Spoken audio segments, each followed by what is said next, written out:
lah. Susah banget sih. Karena kan biasa activity, Iya. activity untuk para pro players itu kan repetitif. Nah mereka itu biar otot sama Syarafnya. syarafnya itu tidak begitu sakit, pakai yang tadi Ranger Mas bilang. Lineal step. Nah, kita aja publik main 5 jaman, 5 jam 6 jam ya. Mereka lebih banget. latihan, scrim. Scrim aja, let's say satu match itu kan best of 4, Heeh. itu sekitar 2-3 jam. Jadi bisa bayangkan kalau mereka scrim satu hari 3-4 scrim sekaligus. Bart, kaki turun dulu Bart. Sabar, nanti tunggu gak kesorot kamera Bart ya. Ntar. Tenang, Bart, setelah udah gak kesorot kamera lo boleh mode bangsin, boleh jongkok. Mau bangsin, Iya kan? mau jongkok nambah 40% fokus dan juga true damage. Benar. Ada passive skillsnya tuh kalau jongkok. Semoga ya dari tim RRQ Hoshi akan Ya. ada yang jongkok salah satunya biar mode serius. Bener. Tapi kalau kita ngomongin draftnya ya, tadi seperti KB sempat bahas, apakah Grok menjadi jawaban? Tapi kalau menurut aku sebenarnya dengan adanya Kufra tadi, bisa banget gamenya dimenangkan oleh RRQ Hoshi. Jadi kalau kita ngomongin draft, game yang baru saja terjadi, game yang ketiga, itu bukan masalah dari segi draftnya. Dan untuk saat ini, Maining Phase udah mulai dilakukan. Adanya Faramis, Karita, dan juga Kajan di RRQ Hoshi. Dan juga Kari, Grok bersama seorang Warman. Tapi Lunox lagi-lagi menjadi prioritas utama loh dari segi pick untuk RRQ Hoshi. Wow, tapi kalau misalnya aku boleh lihat dan Evin ya, Ya. mereka harus benar-benar menemukan jawaban satu hero yang bisa melakukan following up dengan seorang Lunox. Mungkin ya, Ya. dengan adanya Kaja ditutup, dengan adanya Grok, bisa jadi ada satu hero yang cukup jarang untuk digunakan oleh tim RRQ Hoshi sekarang sebagai roamer. Apa tuh? Chow, sama-sama pick off, sama-sama inisiator dan bahkan bisa untuk menghindari semua dan nggak semua sih, kecuali suppress ya. Ya. Semua crowd control lah. Tapi minusnya di single target. Single target. Cuma kan sekarang beberapa kali kita lihat single target dari seorang Falcon berhasil menutup pergerakan dari RRQ. Apakah Iya sih. akan ada barter di antara sana? Di antara backline-nya atau sama-sama frontlaner-nya, sama-sama bermain pick over-nya. Iya. Karena Lunox-nya tadi nggak bisa ada yang follow up. Iya, sebenarnya banyak banget possibility-nya ya. Dan ada quote dari Oh My Venus nih, dari Apa tuh? Blacklist. Sebenarnya ini cukup mengejutkan ya kalau dari RRQ mereka nggak nge-ban Estes sama sekali di hari kemarin ketika menghadapi Blacklist. Dan kata Venus sih itu menjadi salah satu alasan RRQ kalah. Tapi kita bakal move on aja lah, karena hari ini fokus kita utama adalah ketika menghadapi Falcon. Dan setelah 3 game yang berjalan, ini draftnya nggak akan berubah terlalu jauh menurut aku. Masih ada Valentina, salah satu hero yang bakal nge-counter pergerakan dari Lunox tentunya karena dia bisa nge-copy ultimate-nya. Bakal menjadi senjata makan tuan juga dan lagi-lagi masih sama persis Joy dan juga Fredrin yang menjadi hero pilihan dari RRQ. Wah ini bener-bener 60% yang diamankan persis banget kayak di game yang ketiga barusan. Iya. Apalagi dengan mungkin eksekusi yang lebih matang atau jangan-jangan ban yang akan berbeda. Karena di game yang sebelumnya kita melihat bahwa Beatrix terlepas dan bisa saja akan menjadi salah satu target ban nantinya di game kali ini ketika sudah mulai memasuki banning phase yang keempat dan yang kelima. Oke, dan bahkan kalau bisa kita lihat Franco kembali menjadi Wah. ujung tombak dari tim Diambil Falcon. duluan ternyata Diambil sekarang. duluan dibandingkan harus di-ban dan Profesor KB. Aku bilang tadi sama Nevin, Iya. mungkin mereka masih udah mulai membutuhkan inisiator kembali, sama-sama bermain pick over. Apakah Cho akan menjadi satu buah jawaban untuk seorang Pipin? Atau Jauhead. Boleh. Yang tadi aku bilang kan Jauhead dan Lunox. Ini combo lama, combo old school dulu. Siapa tuh namanya? Temennya Clay yang di tim sebelumnya Fredo. Itu kan Fredro. Hah? Kenapa Fredo? Fredo Cutie. Fredo cutie. Dia suka banget untuk bawain Jauhead bareng sama Clay main Lunox. Itu kombonya bener-bener ofensif banget. Itu tempo di early gamenya bener-bener dikendalikan banget. Dan cukup bisa meng-cancel beberapa gerakan daripada Franco, apalagi ketika Bloody Hand-nya connect dengan menggunakan satu buah Unstoppable Charge. Dan itu yang mungkin perlu diperhatikan lebih. Karena di game kali ini banyak sekali ban dan pick yang terbuka. Salah satunya setelah kita melihat Melissa di ban, berarti akan ada marksman yang lain lagi akan diamankan oleh Skylar. Dan ini benar-benar mirip banget sih jujur dengan game-game sebelumnya. Mulai dari hero-hero yang pilih bahkan hero-hero yang mereka ban dan Hayabusa. Lagi-lagi muncul di sisi banning. Menghindari pastinya untuk seorang Ken menggunakan Assassin. Dan dengan adanya Hilda, Melissa sama persis. Tapi Beatrix lagi Dan last pick-nya bisa saja menuju kepada Martis lagi bahkan. Iya. Untuk sekarang Martisnya masih terbuka. Dan memang kalau misalkan diamankan oleh RRQ Hoshi cukup banyak dan cukup over untuk pemilihan Martis ini mau ditaruh di mana. Menurutku di sini harus mementingkan bagaimana cancellation terlebih dahulu terhadap bagaimana hadirnya Sama persis Franco, lah. tapi ternyata seperti kita akan melihat draft yang sama persis seperti di game yang ketiga dengan Martis sebagai last pick-nya. Wah, diulang. Ini benar-benar diulang. Dari Kalau RRQ 100%. masih nyaman. Ini jatuhnya kalau kata Ranger Mas, wah nggak terimaan nih. Gak terimaan, benar Karena sih. masih mau pakai draft yang sama. Karena mereka sebenarnya tadi udah owning banget. Ah, bener aja. 100% pick yang sama seperti di game yang ketiga. Bandnya juga sama gak sih? Nah, misplay. Rata-rata sama. Misplay yang tadi kita Iya. bakal ganti rugi total dengan kali ini. Tapi ini menarik banget sih dari RRQ ya, karena ini Ngebal, ini namanya match ngebal. point. Iya, ngebal. Mereka nggak takut, mereka nggak gentar. Ya biasanya orang kalau misalnya udah pakai satu hero mereka kalah, mereka bakal ganti. Tapi Betul. nggak untuk RRQ. Mereka mencoba untuk melakukan setup line up yang sama juga. Iya. Ditambah dengan sepertinya agresivitas mau lebih diamankan karena sebelumnya di game yang ketiga mereka kalah dari segi rumput. Jadi rumput di sini akan menjadi jawaban di game yang keempat. Rumput yang bergoyang atau rumput yang mematikan. Semak-semak selalu menjadi salah satu tempat yang berbahaya. Cakep. Waduh, Kirain pantun. Iya benar sih yang Ya, dibilang sama cakep. Evin. Kalau kata Ranger Mas tuh, Ranger Mas langsung nengok tuh. Aduh. Pas banget Say lagi hi dulu dong. kameranya. Tenis outdoor Senayan itu. halo yang tidak tenis outdoor Senayan. Oh ini suara kita kan di sana Iya, ya? kedengeran di sana. Halo kakak, terima kasih sudah mendukung Kasih tim tau dong Ji, Indonesia. ruangan aku di bawah gitu. Enggak, jangan gitu dong. Oh jangan. Oke, ini dia. Masih menjadi match point, semoga tidak ada game yang kelima. Oke. Dan tentunya kita akan terbang menuju tak terbatas untuk tim RRQ OC. Mampukah mendapatkan game yang kali ini, Nevin? Ya, atau bahkan dari tim Falcon yang akan lagi-lagi memberikan batu sandungan di game yang keempat, nggak ada yang tahu. So, kembali kepada eksekusi dari masing-masing pemain dan dukungan dari para penonton pastinya yang ada di rumah. Saatnya Indonesia. Saja Indonesia kumenangkan di kolom komentar karena mereka semua sobat Mobile Legends yang berada dari tenis indoor Senayan dan tenis outdoor Senayan juga mendukung tim Indonesia. Jadi buat yang di rumah jangan mau kalah. Jangan mau kalah. Jangan mau kalah dan juga ingat ini adalah salah satu cara agar nantinya RRQ OC bisa membawa gamenya dengan 3 poin. Karena semenjak di game yang pertama dan game yang kedua, serangan ofensif di awal game bisa menjadi sebuah jawaban. Catatan penting juga untuk setup di area turtle. Ini first blood dari Falcon tinggi banget, jadi mereka harus memperhatikan bagaimana skenario terburuk ketika tim first blood setidaknya menukarkan dengan satu turtle. Dan bahkan satu hal lagi yang mungkin harus kita perhatikan di mana first blood win rate yang didapatkan Falcon masih terlalu tinggi.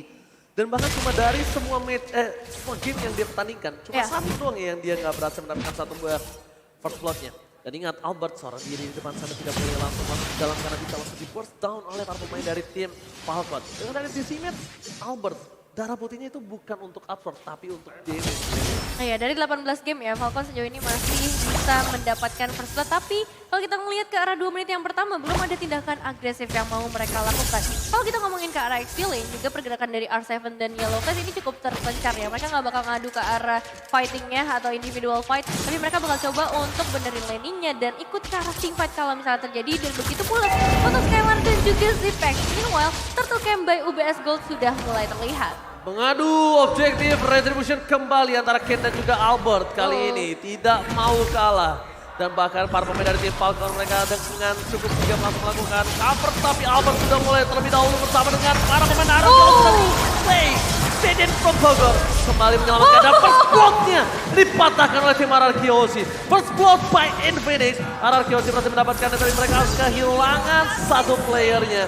Yellow Flash menunggangi R7 dan tidak bisa lagi ngedes menuju ke arah baseline. Iya, cuma nggak apa-apa loh. Mereka dapat first blood, mereka juga dapetin ke arah Turtle yang pastinya dari segi goldnya mereka akan cukup mendominasi meskipun memang belum terlalu jauh di menit-menit awal, bro.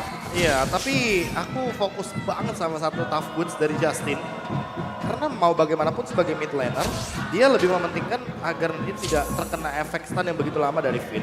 Untuk mengurangi bagaimana sisi power dengan kurun waktu 30% dan untuk sekarang bagaimana Albert menjadi player di urutan ketiga yang menyentuh ke angka 200 point kill di dalam M Series. Wah, bersama Ciku guys dan juga Ohep pastinya ya untuk urutan pertama dan urutan kedua. Tapi ini prestasi yang benar-benar bagus banget dari seorang Albert, menandakan memang sebagai seorang jungler dia punya sense untuk melakukan eksekusi dengan begitu baik juga. Iya, apalagi ketika menggunakan hero-hero assassin yang Iya. mungkin sampai saat ini masih belum dimainkan oleh Albert. Dan untuk sekarang sekalipun kita melihat lagi dan lagi Order Brilliance yang akan menjadi pilihan atau opsi dari sosok Justin ketika dia mengambil satu buah air. Udah mulai sadar dengan pergerakan yang cukup berbahaya, tapi Skylar akan melakukan decoy. Tapi Zipex masih mau lebih. Flicker telah digunakan dan bahkan Skylar akan menjadi satu buah korban tambahan dengan ada Deciman. Iron Hook yang ongoing dari Naomi ini benar-benar menakutkan banget. Dan mungkin ini akan menjadi salah satu sosok yang harus dihindari oleh tim RRQ Hoshi ketika di pick off. Bahkan kalau all in terhadap Naomi itu ada celah bisa menjadi sebuah jawaban. Iya, masalahnya memang kalah dari segi kuantitas ya kalau kita ngomongin fight yang baru aja terjadi di area bottom lane. Dan pergerakan dari seorang Skylar memang udah bagus, tapi Zipex juga punya efek dash yang pastinya akan mempercepat dari pergerakannya. Dan bahkan untuk area bottom turretnya ini bakal jadi bahaya besar untuk RRQ karena kita masih ada di bawah 5 menit yang pertama. Platingan gold berarti udah diamankan oleh tim Falcon. Ditambah lagi dengan adanya keuntungan satu buah atas strike dimiliki dari seorang Zipex ini cukup berbahaya juga nantinya. Dan bahkan para pemain dari tim Falcon mereka mengungguli dengan 1100 gold. Mengadu retribution kembali akan coba didapatkan oleh pemain dari tim RRQ. Aman! Berhasil mendapatkan satu buah retribution sangat tepat. Estimate is 1 point, tapi lihat Skylar free hit untuk melakukan satu buah point kill yang sangat manis. Double kill from Albert, berhasil mendapatkan retribution, berhasil mendapatkan double kill, cuan for life. Cuan for life, 3 ditukar 2, tambah lagi turtle-nya masih benar-benar diamankan oleh RRQ. Tren yang positif dari game yang pertama, mereka selalu dapetin ke arah objektif besar. Ya tinggal gimana caranya untuk menggendong Skylar juga agar early-nya tidak begitu fall off. Karena mau bagaimanapun dengan plating yang diamankan oleh Ken dan juga Zipex. Di awal game mereka sudah mendapatkan individual gold yang begitu manis. Dan untuk sekarang dengan perbedaan gold 100 saja sebenarnya bisa kesusul sama RRQ Hoshi. Bahkan RRQ Hoshi bisa lebih mengungguli karena Turtle dan juga point kill 2-3. Tapi untuk sekarang lihat Albert kembali lagi mengamankan sebuah objektif dan sebenarnya akan menekan ke arah Zipex untuk memberikan tekanan juga kepada Skylar dan menuntut Skylar untuk memberikan sebuah push ke area bottom lane. Untuk Skylar sendiri dia akan menuju kepada satu buah golden staff karena secepat mungkin dia menginginkan kombinasi damage dari Demon Hunter Sword dan juga golden yang lebih panjang. Albert Bob Kispek kali ini berani mengadu retribution karena salah satu jungler yang benar-benar tidak takut untuk mengadu retribution. Beberapa 5 season belakangan ini itu Albert. Ya. Albert menjadi salah satu orang Secara kalkulasi kita ya. Iya. Untuk based on 5 history MPL belakangan ini, Albert tuh salah satu jungler yang tidak Gak kenal takut. takut. Iya. Betul, dan itu membuahkan hasil banget ya kalau kita lihat emang trennya bagus banget ngomongin objektif ke arah turtle ataupun nanti ke arah jungle-nya. Dan Zipex bersama seorang Naomi, ini dari tadi selalu nge-press ke arah Skylar-nya ya, dipastikan supaya Skylar-nya nggak dapetin makanan, bahkan supaya bisa dapetin outer turretnya terlebih dahulu. Dan sayangnya belum ada pertukaran yang bisa dilakukan oleh RRQ kalau ngomongin ke arah turret. Yes. Dan bahkan lihat Albert sudah langsung menuju ke arah top lane untuk mencoba mendapatkan objektif gaming kembali terhadap turtle yang mereka miliki. Ditutup pergerakan di arah jungle dan di sungainya di sama Albert. Tidak mau terlalu terburu-buru dari seorang Naomi yang sebagai tanker initiator. Dia bahkan berjalan di arah belakang karena bukan badannya. Bukan dia badan untuk menjadi sifat kali ini, tapi dia bisa membuka satu buah Albert dan langsung ada pelarian. Tercancel begitu saja, tidak ada retribution. Tidak ada retribution, tapi Albert langsung ditumbangkan dengan instant pick off yang dimiliki dari tim Falcon. Mundur ke belakang, Ken akan ditumbangkan. Dan para pemain dari tim Falcon mereka tetap bisa mendapatkan clay di sana. Tidak ada coverisasi, membuat seorang clay tidak bisa selamat dan bahkan Justin masih memiliki satu buah flicker ke arah belakang. Backline dari tim RRQ Hoshi kali ini tidak bisa dibendung lagi karena Skylar tadi belum sempat join Profesor Emin. Iya, 3 pemain harus dihilangkan hanya ditukarkan dengan seorang Ken saja. Memang menuju ke area jungler tapi tetap kerugian besar kali ini diterima oleh RRQ Hoshi. Belum ada turret juga sama sekali dan bisa dibilang pertukarannya kali ini minim banget. Berbeda dengan game-game sebelumnya dan Falcon bahkan mendapatkan 1.700 keunggulan kok. Iya, bagaimana tidak dengan turtle yang diamankan apalagi point kill yang lebih dominan walaupun hampir perfect turtle sebenarnya untuk RRQ Hoshi. Tapi untuk sekarang di menit yang ke-7 yang perlu diperhatikan adalah Zipex. Dia tidak memiliki lagi flicker karena tadi sempat di zone out oleh R7. R7-nya udah selesai dengan Blade Armor. Jadi ini dia, kembali ke tugasnya R7. Langsung zone out, bagaimana kehadiran dari Zipex agar Zipex tidak bisa join team fight dengan adanya Blade Armor dan juga damage reflection yang begitu tinggi dari Vengeance yang sedari tadi belum dibuka oleh R7. Sehingga Naomi setidaknya sudah membuang satu buah ultimate-nya untuk menuju Oh kepada my R7. god, Tyrannus! Langsung di only Justin to take down. Ken mencoba untuk mempertahankan satu buah turret di arah depan, tapi Skylar Bakal coba menjadi bilangan kepada seorang Yellow Flash. Coba untuk menunggangi Skylar, karena Skylar kalau masuk lagi dengan Betom Mirror Image-nya, Iya. dia ke dalam itu akan menjadi masalah untuk seorang Skylar. Oke, R7 udah mulai menarik juga di bagian bottom lane untuk bisa ngedapetin atau meruntuhkan satu outer turret terlebih dahulu. Dan mid lane-nya dari Falcon memang udah mulai terkikis nih perlahan tapi pasti. Tapi tetap membutuhkan resource yang banyak banget. Kita lihat gimana caranya masuk ke Justin aja, mereka butuh 4 pemain di sana. Jadi memang gak semudah itu untuk bisa mengejar ketertinggalan sejauh ini. Ya, ditambah untuk sekarang setup menuju ke area Lord ini sangat penting sekali. Sehingga metode pick off yang mungkin akan dimunculkan oleh teman-teman dari RRQ Hoshi juga masih bisa untuk membuka skema permainan agar mereka mendapatkan keuntungan di area dari Lordnya. Kalau mau bagaimanapun snowball yang didapatkan atau pick off yang didapatkan bisa mengungguli dari segi kuantitas sehingga nanti damage-nya akan cukup menuju kepada Falcon. Snowballing akan terlihat dari Lord seperti ini. Dengan Lord, siapa yang akan mendapatkan? Ada bahkan Justin, bakal coba di all in, lantaran pelarihan, lantaran Finn. Berkala belakang, immortality-nya hilang. Tapi lihat Skylar! Let's into it! Mencoba untuk mengaca, mencoba berjika rasa Zipan. Saya ditumbangkan dan double kill from X7. Berhasil membuat tim RRQ mengungguli dari segi kuantitas. Bahkan Skylar mencoba untuk menemukan seorang Yellow Flash. Beta Mirror Image sekarang belakang mencoba diselamatkan. No DC mate. Kali ini dikeluarkan oleh seorang Ken karena masih ditahan. Tidak mau terlalu terburu-buru. Dan bahkan R7 masih sempat-sempatnya untuk mendapatkan satu buah purple buff dari seorang Ken. Pencurian purple buff, diam-diam R7 jangan mencuri, tapi tidak didengarkan dan langsung diamankan purple buff-nya. Ya, ditambah untuk sekarang levelnya bakal diungguli oleh Albert di level ke-12. Dengan retribution damage yang akan lebih tinggi. Sementara harus lebih berhati-hati juga karena untuk R7 dia udah gak punya lagi Vengeance Spell.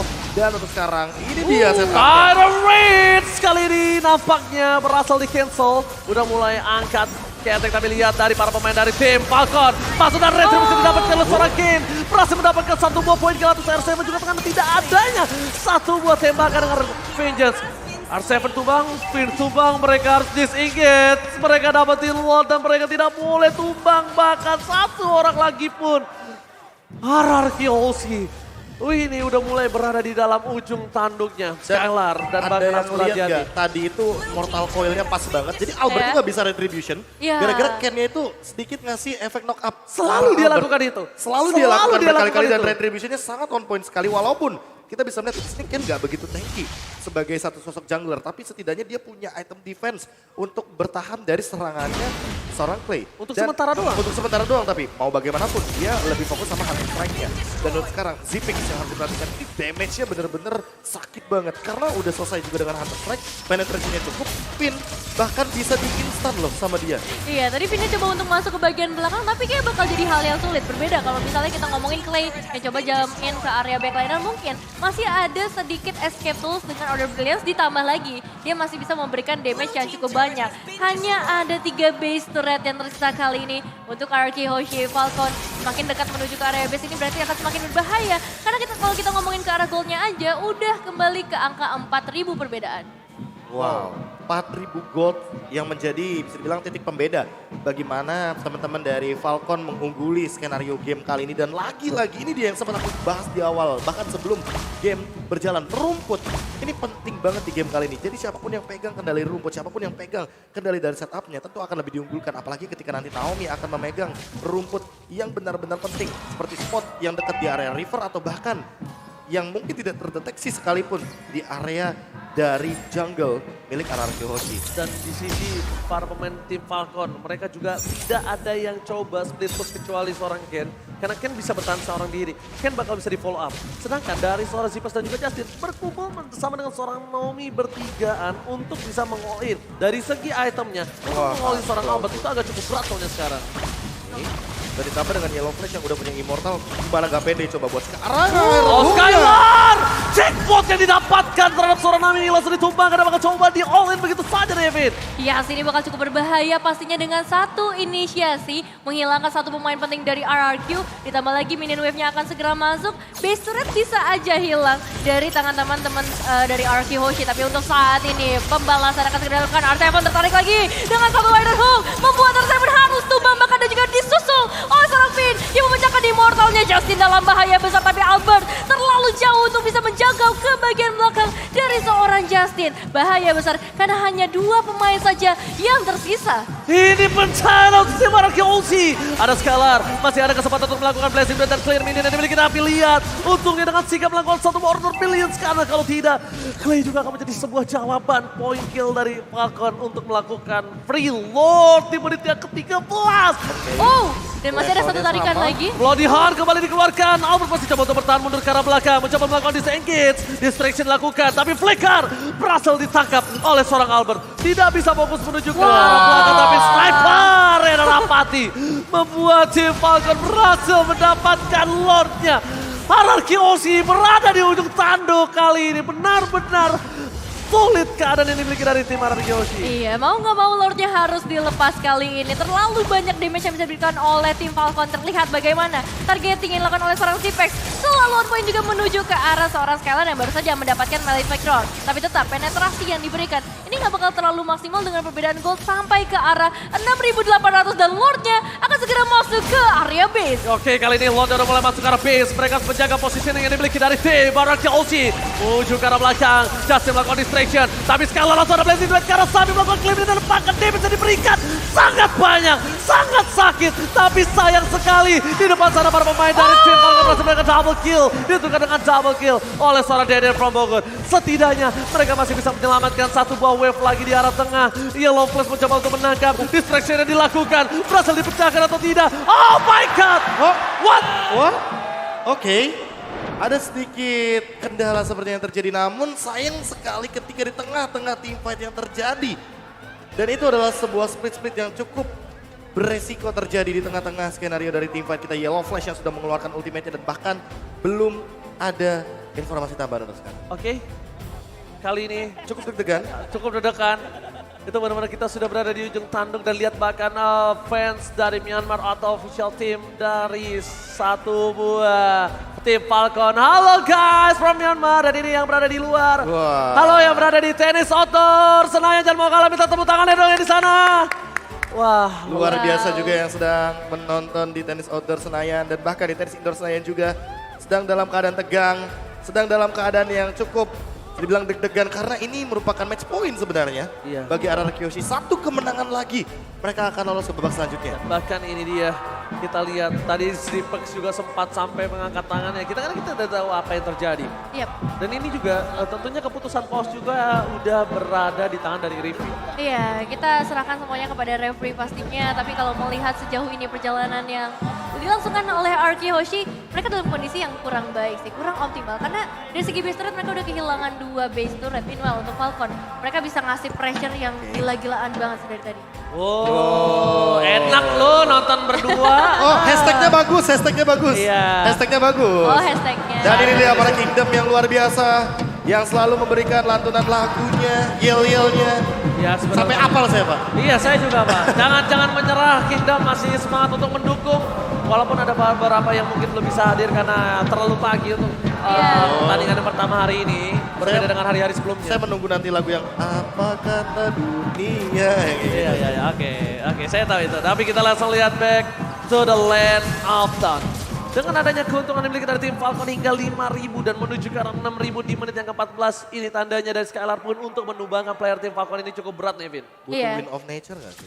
Iya, ini bakal berat banget sih kalau ngelihat dari RRQ yang kehilangan beberapa item pastinya ya perbedaannya. Ditambah lagi untuk front line-nya, kali ini Albert yang bakal dikembangkan juga pastinya. Kita tahu sendiri dari seorang Vin yang bakal coba untuk nge-set up momentumnya, tapi untuk yang menerima damage, ini bakal ada di tangan dari seorang Albert. Ini Immortal harusnya jadi jawaban buat Albert. Karena setidaknya dengan banyaknya damage all in yang menuju kepada Albert, dia bisa menimbulkan sedikit serangan balasan dengan menggunakan energy eruption. Dan kalau Immortalnya pecah sekalipun, dia tidak bisa ditumbangkan dengan instan. Karena Immortal sedikit ke buying time dan bisa menimbulkan serangan balasan dengan Finn sebagai poros utamanya dengan menggunakan Tyrant Revenge. Dan ini yang harus diperlukan atau bisa dibilang diperhatikan oleh late game dari RRQ Aussie. Immortality. Ini Yap. udah mulai masuk menit-menit krusial soalnya. Oh, udah mulai dikeker satu persatu mencari di mana keberadaan dari tim RRQ Oshi. Konsel telah didapatkan, Finn menuju ke arah belakang dan bahkan Ken kali ini udah mencoba mengeluarkan Mortal Coil-nya. Informasi telah diberikan para pemain dari tim RRQ Oshi, mereka harus membersihkan laning-nya terlebih dahulu. Bahkan kalau kalian lihat dengan adanya turret yang dimiliki dari tim RRQ Oshi, tidak ada lagi selain turret di arah bottom lane yang mereka dapatkan. Di atas sudah sekarat banget turretnya. Hanya butuh satu kali bersih dari Dexter untuk bisa ditumbangkan. Tapi para pemain dari tim RRQ Oshi gak bisa menggapai itu. Dan ingat, ini masih game satu momen. Ini game masih satu momen karena masih ada kesempatan untuk membalikkan keadaan. Masih winnable banget buat RRQ Hoshi juga. Karena mau bagaimanapun dalam kondisi Blazing Duet yang jump in ke arah belakang, apalagi Zipix yang akan menjadikan target utama dia. Ini bisa menjadi sebuah comeback yang luar biasa kalau akan terjadi. Oke, Skylar memancing keributan di garis depan, mencoba untuk mendapatkan satu terus tapi Bloody Hand langsung menuju ke arah seorang Finn. Immortality-nya pecah, Skylar langsung menaksa ke arah belakang, membuat Yellowflash tidak bisa memberikan sedikit impact damage dan mundur. Para pemain dari tim RRQ, mereka kehilangan satu buah poin kill dan Albert tertinggal, mencoba dijemput. Immortality-nya pecah dan Blazing Duet mencoba menyelamatkan Albert dan terpaksa ditumbangkan dengan instan. Tidak bisa diselamatkan kembali, dua hilang. Terlalu sulit nampaknya untuk bisa menemukan tim Falcon kali ini. Apalagi dengan adanya zoning out dari seorang Yellowflash. Memang beberapa kali momentumnya selalu bisa dapat ke arah Yellowflash. Tapi kalau kita ngomongin damage, ini masih nggak cukup. Dan backup dari tim Falcon juga mereka nggak jauh dari sekitar area mid lane. Maka dari itu follow up yang cepat juga diakui oleh tim Falcon kali ini untuk bisa menghadapi RRQ Hoshi. Dan ada yang sadar gak itu darah abu-abunya Albert udah banyak banget. Itu udah tinggal banting pedang, dapetin lifesteal yang cukup. Immortalnya pecah. Immortalnya pecah ternyata. Oke, Finn bakal di-all-in kembali dan tidak ada immortality kali ini. Oh my god. Damage yang diberikan dari Skylar juga tidak bisa dibendung. Kali ini memilih untuk mundur ke arah belakang. Nomi still survive. Falcon akan team fight dengan 4 versus 5. Falcon akan team fight dengan Lord berada di tubuh mereka. RRQ Oshi mereka berada di posisi yang tidak cukup baik. Melihat dengan 3 wave berdorong secara bersamaan. Finn masih terlalu lama untuk kembali lagi ke lane of down. Ya, masih ada waktu sebenarnya, masih ada harapan juga ketika damage dari seorang Skylar-nya bisa menguras perlahan tapi pasti para pemain dari Falcon. Tapi kali ini damage masuk ke arah seorang Clay. Lordnya akan segera masuk juga. Albert mencoba berikan sedikit efek taunya tapi masih seorang Justin. Damage-nya begitu besar, gak bisa tertahankan. Order Brilliant dari Albert harus tumbang kali ini, bahkan dari tim Falcon fokus ke arah base-nya dan menjadi 2-sama. Game 5 is real kali ini untuk di match yang pertama. Falcon mereset. Falcon membuat game ini menjadi berat untuk tim RRQ Oshi. Lihat, ini official dari tim Falcon. Mereka tersenyum lebar dan Zipax yang mungkin tadi udah mulai ke-trigger dan para sahabat-sahabat kita dari Myanmar. Tim Falcon langsung mengibarkan bendera mereka. Zipax ditenangkan oleh Justin. Tilting yang terjadi kali ini berhasil diredam. Karena ini dia yang dibutuhkan. Reset. RRQ Oshi harus reset. Trennya udah mulai berbeda. Ya makanya aku bilang kan, kalau misalkan kita ngomongin 2 game awal, walaupun kehilangan 1 game di game yang ketiga, trennya masih positif. Karena setidaknya masih ada 2 poin gapnya, dan untuk match point masih ada di kubu dari RRQ Oshi. Dengan line up yang sama, kita melihat 100% hero dari masing-masing tim. Falcon pakai hero di game yang ketiga, RRQ Oshi pakai hero di game yang ketiga, dan ternyata hasilnya berbeda jauh. Ketika kita ngomongin early game yang temponya lebih dipegang sama Falcon Esports. One-sided banget ternyata. Awalnya kita mengira akan sama dengan game yang ketiga, karena game ketiga kita bisa melihat early domination dari RRQ Oshi masih seimbang. Full bahkan. Full dominasi. Itu nggak ada dikasih kendor sama sekali, nggak ada dikasih nafas sama sekali. Dan ternyata ketika sudah mulai memasuki game yang keempat ini trennya beda banget. Dan ini yang perlu diperhatikan lagi, reset itu adalah kuncinya yang pertama. Namun yang kedua, apakah melakukan ban terhadap Beatrix itu diperlukan pada fase yang keempat dan yang kelima? Karena tadi udah sempat kita mention sebelumnya, bahwa ketika ada pertukaran terhadap Cloud dan Beatrix, itu oke. Tapi kalau Beatrixnya, tadi sempat lihat, itu 4 orang ke arah bottom lane, ke area gold lane. Skylar bisa apa di early game? Belum bisa apa-apa. Selain kalau level 4 dia Blazing Duet, clear wave, dia kabur ke lini yang lain ini. Atau bahkan mengisi di area mid lane untuk farming. Akankah ada respect ban nantinya, Nevin? Respect ban mungkin saja terjadi ya. Karena kalau misalnya kita ngomongin pakai hero yang sama lagi, ini udah nggak baik sih buat RRQ. Gak baik, ini bukan tren yang baik. Harusnya nggak bakal berbeda jauh lagi sih. Karena udah cukup nyaman nampaknya dengan Lunox selalu menjadi prioritas. Atau justru Lunoxnya yang harus diganti kali ini karena Valentina sih. Valentina ini bisa ngacak-ngacak semuanya dari tadi. Jujur, kalau nanti di last gamenya Lunox masih menjadi prioritas dan Valentinanya dari Justin di ban bersama dengan Kadita, Aku takut satu hero muncul. Apa tuh? Julian. Itu hero-nya Justin soalnya. Masih belum muncul sampai saat Masih ini. belum muncul dan bahkan Masih belum muncul sampai saat masalahnya. ini, Iya. Sampai saat ini. aku udah membuktikan kalau misalnya bahkan lapu-lapu sekalipun itu Iya. di burst sama Julian Heeh. Tembus. walaupun kalah level. Itu bakal tembus banget dan itu hero yang cukup underrated. Jarang banget digunakan karena memang untuk di meta yang sekarang menggunakan seorang Julian di area mid lane itu punya hal yang cukup Resiko tinggi. Pertama, Iya. dia high ground defensive-nya sulit. Kedua, laning phase-nya dia mungkin akan lebih cepat Agak kalah. bobrok. Agak bobrok banget lah. Apalagi ketemu macam-macam hero-hero high ground yang punya space Apalagi jauh dan burst. Lunox. Iya. Lunox itu kan udah kena poke banyak tuh. Cosmic Vision kena slow. Iya, jadi dan dia nggak punya skill escape mechanism, tapi ini Iya. dia item build di game yang keempat, one-sided gaming from tim Falcon Esports. Iya, ini bisa dibilang dengan 18 menit game, kita akan dibawa ke game yang kelima dengan tren positif tadi dari RRQ Hoshi yang berada dari 2 game awal. Sayangnya, aku harus bilang bahwa ini adalah game yang cukup menentukan nanti di game yang kelima karena tidak akan ada lagi lower bracket setelah ini karena mereka sedang ada di lower bracket. Satu chance lagi, satu game lagi, dan kalau teman-teman bisa lihat Ken tidak memainkan Guardian Helmet. Dia tahu betul kalau lawannya adalah satu sosok Cloud yang begitu sangat diuntungkan ketika nanti Ken akan menuju kepada Guardian Helmet. Dia bikin Blade Armor, dia tahu bahwa Skylar dengan menggunakan Cloud-nya akan sangat lama sekali untuk build up ke arah satu buah Malefic Roar. Kalau ngomongin Malefic Roar itu kan butuh banyak banget uangnya, butuh banyak banget waktunya, space-nya. Dan itu yang ternyata membuat Skylar sedikit tidak fokus untuk memberikan sedikit item terhadap Wind of Nature karena sempat kita lihat bahwa dia akan langsung terlumpat habis dengan beredetan atau Nibiru yang dimiliki oleh the carry kita untuk saat ini, Zipix. Zipix memiliki damage yang tinggi sekali semenjak di game yang ketiga kita sudah tahu itu bahwa dengan Nibiru walaupun sudah berapa kali di nerf, 3 kali di nerf, tapi tetap aja Beatrix menjadi salah satu hero yang patut untuk diacungi jempol kalau kita ngomongin soal late gamenya. Bagaimana tidak, dengan Haskell saja dia udah bisa mengobrak-abrik lini belakangnya. Ditambah dengan tim Falcon ini sangat peka ketika Zipix-nya disamperin sama R7. Kita ngeliat hal ini di game yang pertama. Iya. Waktu clean dari Zipix ternyata tidak sempat untuk menimbulkan damage yang cukup kepada R7. Ternyata di sana di game yang keempat udah ketemu jawabannya. R7-nya coba jump in ke belakang, teman-teman Falconnya mundur dulu.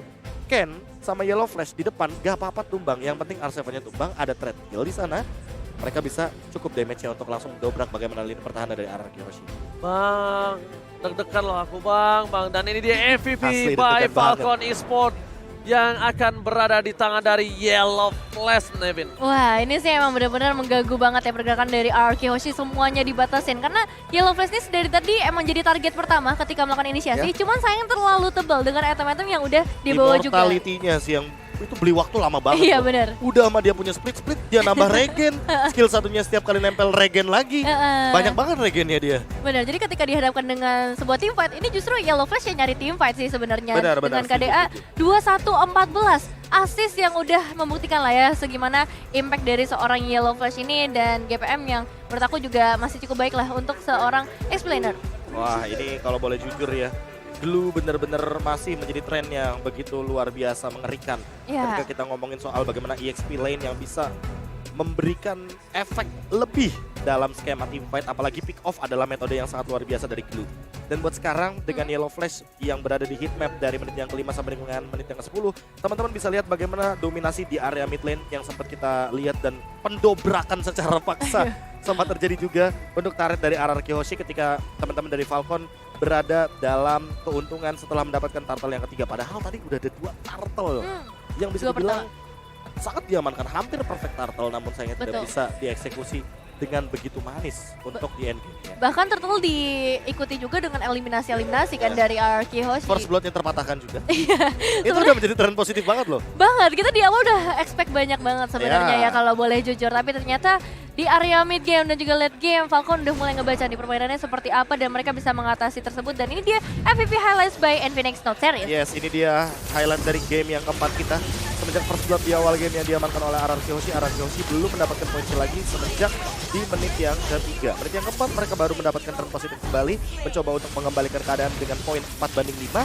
Namun di turtle yang terakhir inilah dia sebuah skenario team fight yang begitu merugi bagi teman-teman RRQ Hoshi. Walaupun Clay mendapatkan poin kill, tapi dia lagi dalam keadaan 2 darkening. Jadi dia nggak akan bisa untuk melakukan sebuah order brilliance untuk melakukan escape. Dan Naomi yang beberapa kali menjadi salah satu kunci dari teman-teman tim Falcon ketika mereka bermain front to back. Mereka cukup banget damage-nya, mereka bisa banget menumbangkan Finn walaupun Finn kita tahu sendiri dia Kufra, dia kuat sekali. Dia memiliki damage reduction dengan menggunakan bouncing ball dan ternyata belum menjadi jawaban. Dengan banyaknya teamfight yang terjadi apalagi dengan lore yang sudah di-enhance dan juga bahkan di menit yang ke-18 mereka melakukan engage